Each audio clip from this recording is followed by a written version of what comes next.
For years, almost nobody paid tax on their savings. But with interest rates much higher than they used to be, hundreds of thousands of ordinary savers are now quietly being dragged into a tax bill they didn't even know existed.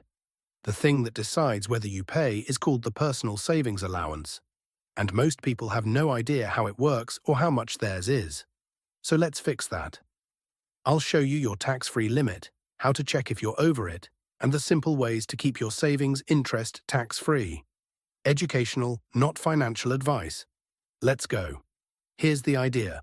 The Personal Savings Allowance is a chunk of savings interest you're allowed to earn each year completely tax-free, on top of your normal personal allowance.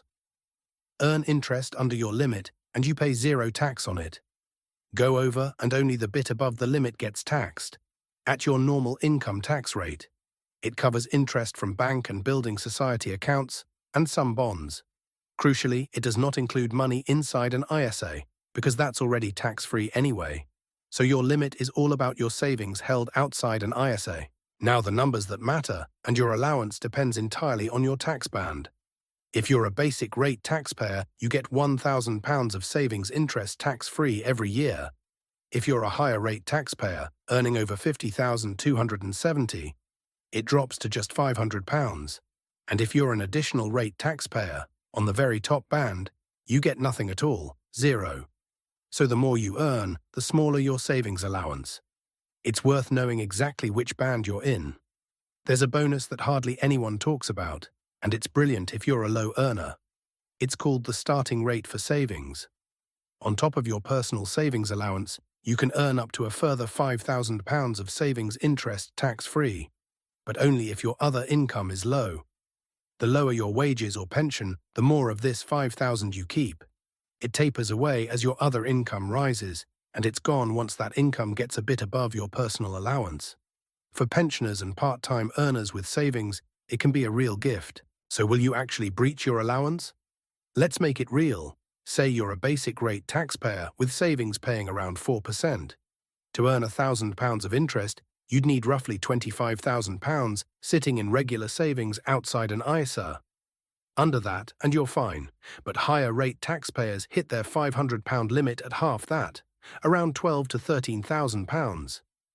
And if rates are higher, you get there faster. So the people most at risk are higher rate taxpayers with a decent cash pot outside an ISA. If you're heading over, here's how to keep your interest tax-free.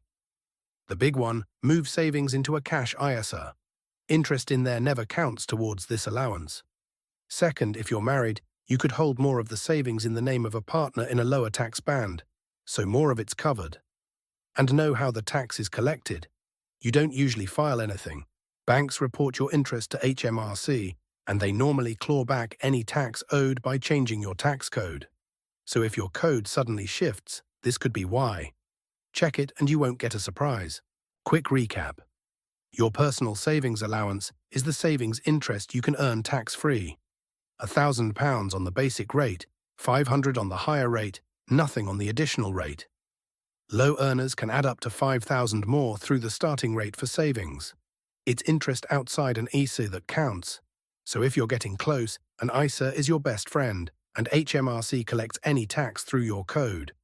This is education, not advice. For bigger sums, a regulated advisor is worth it. If this helped,